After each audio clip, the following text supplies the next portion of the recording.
Hello and welcome, my name is Nicholas from the Office Superheroes channel. Today, in this short video tutorial, we're going to show you how to insert a column into an Excel spreadsheet really quickly and easily. It's really very simple and we're only going to need a few clicks. So let's waste no more time and let's get to it.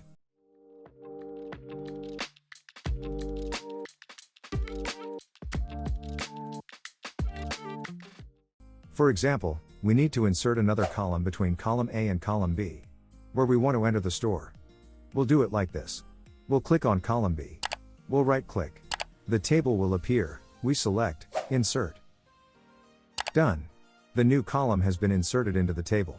On the top right we have the function, Insert Options, which is shown by the brush icon. Here we can choose whether we want to format the column from the left or right side. We can also remove the formatting here. We want to format the column from the right side, so we select this option. Now we can type in the newly created column. For example, Store. If we wanted to add multiple columns at once, we don't have to do it one at a time. We want to add two columns between columns C and D.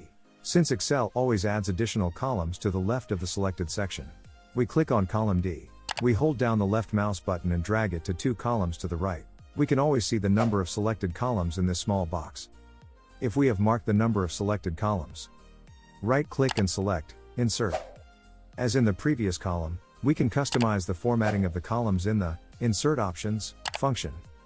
We want to format the column from the right side, so we select that option. Done. It was easy, right? Thank you for watching this video. I hope it helped you. If it did, let us know via a comment or like. Interested in more videos on how to quickly learn how to work with Excel? In that case, don't forget to subscribe. That's all from me. I'm Nicholas from Office Superheroes and I hope to see you in the next video.